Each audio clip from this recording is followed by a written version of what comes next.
The psychology of enlightenment, a phrase that sounds like a paradox. Yet isn't your very life a paradox too? Both ordinary and miraculous, both messy and sacred. Beloved, sit with me now. Close your eyes or just listen. Feel the rise and fall of this body that carries you. Here, in this simple rhythm, we will wander into the mystery together, not to solve it, but to live it.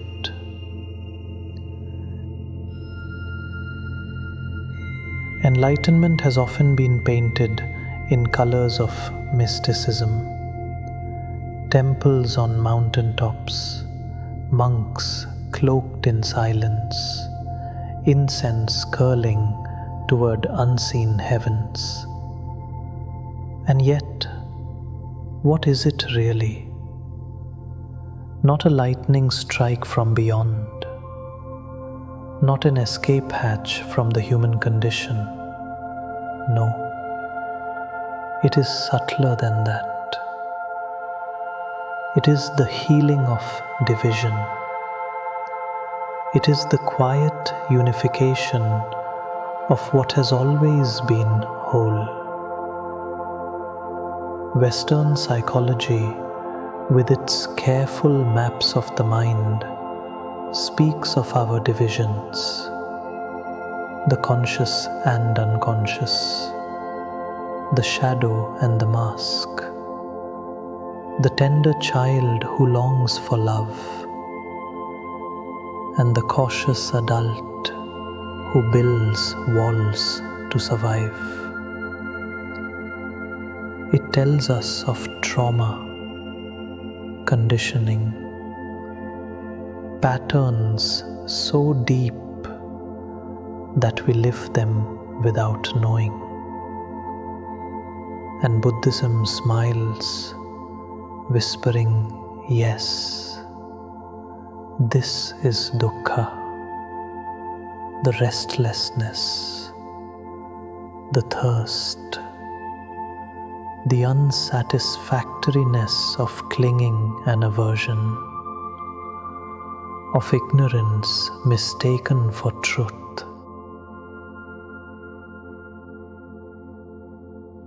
The beauty is, these two ways of speaking are not enemies. They are two mirrors reflecting the same face. Psychology names the structures, Buddhism dissolves them. Psychology points to the wound. Eastern wisdom reminds us that the wound itself was never who you were. Together, they form a bridge not to some far-off heaven, but back to the home you never left. Ram Dass understood this profoundly. He was trained in Western psychology, where the work was to polish the mirror of the self. But it was India, his teachers, and grace that showed him, no matter how polished the mirror, it can never reflect the infinite. And yet, he never dismissed psychology. He said, you must honor your humanity in order to transcend it. Do you see the wisdom here? You do not bypass your wounds to reach enlightenment. You bow to them. You meet them with compassion. You allow the self to soften, to ripen, until it willingly bows before the greater self. Alan Watts, with his playful brilliance, laughed at our seriousness. He would say, "The self that seeks enlightenment is like a thief trying to arrest himself."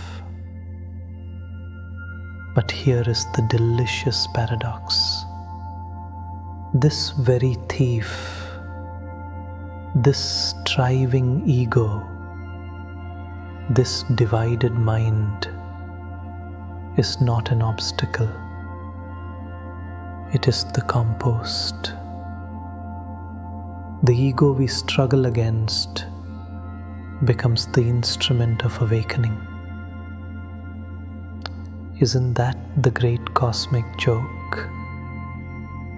That what we resist is exactly what ripens us for liberation.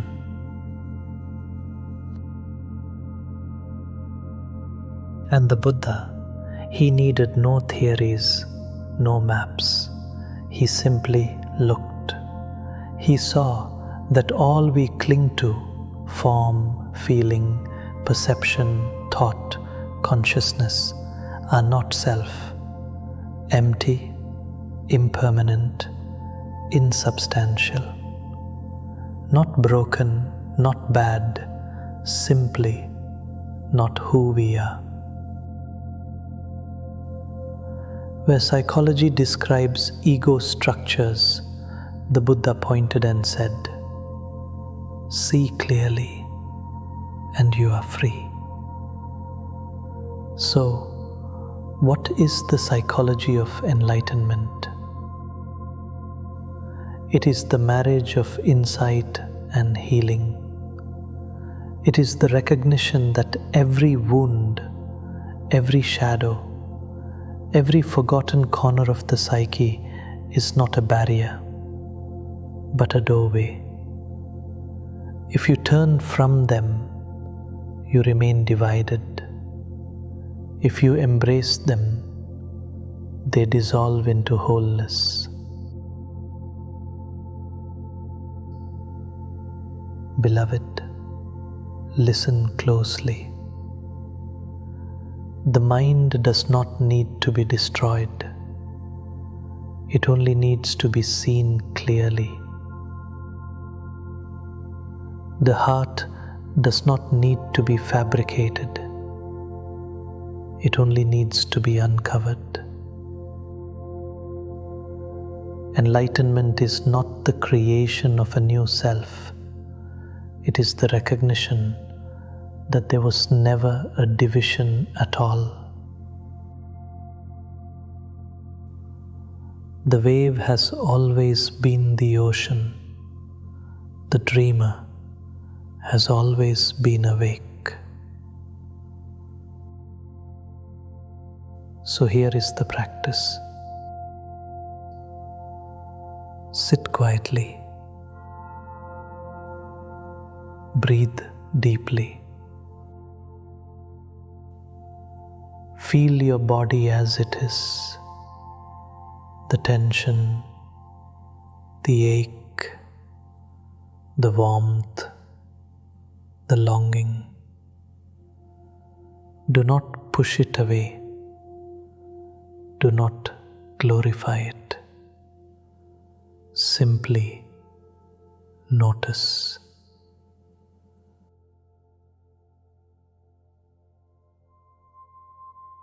This is psychology. Awareness, compassion, integration.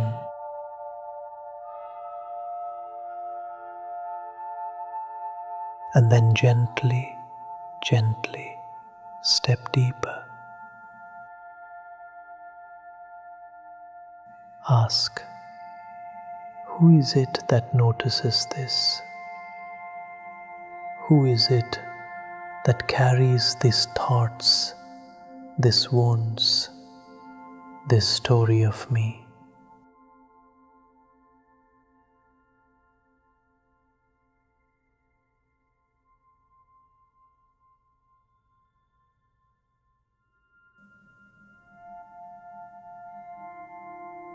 Look carefully.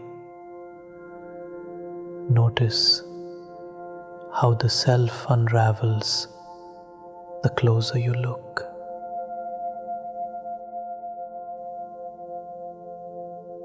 This is Buddhism. Emptiness, non-self, liberation.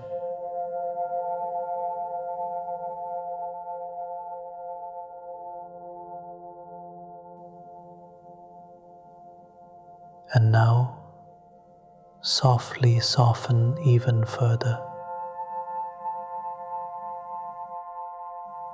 Love the very process.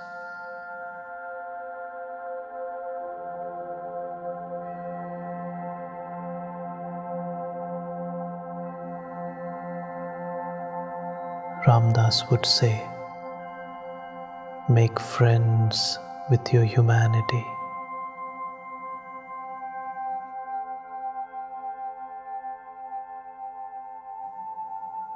Let every fear, every longing, every fragile corner of your being become part of the curriculum.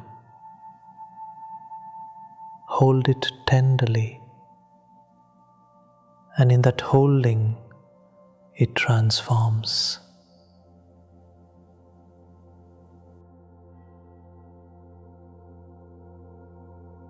This is the unified heart, the one beyond all division.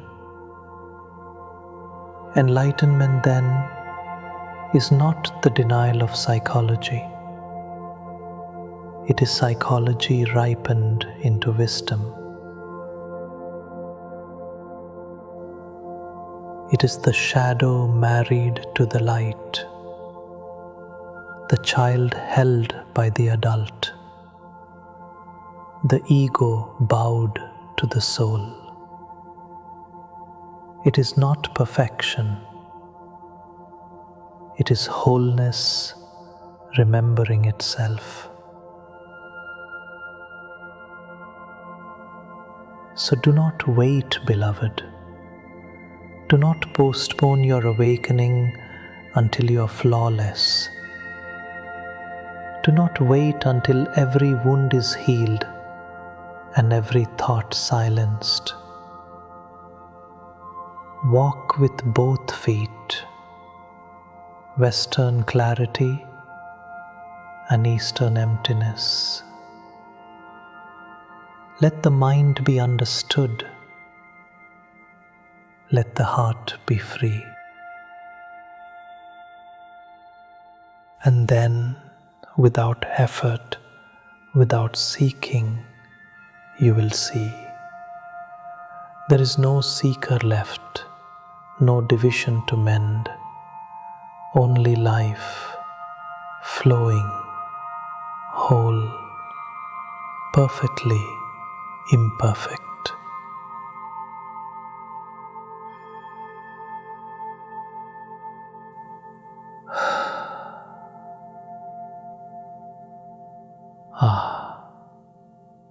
The psychology of enlightenment. Not a theory, not a philosophy, but the lived truth that you were never broken, never apart. Just this breath, just this moment, already whole.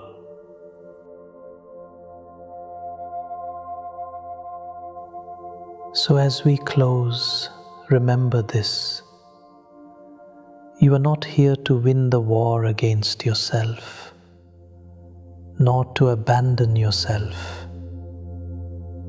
You are here to sit in the middle, where the divine and the human embrace, where the mud and the lotus grow together. If these words have stirred something true in you, if they have reminded you of what you already are, then let us continue to walk this path together. I invite you to subscribe so that this river of remembrance may keep flowing into your life, not as teachings from me, but as reflections of the wisdom already living in your heart. Until we meet again, breathe deeply, rest gently, and trust the dance of being human. You are already whole. You are already free.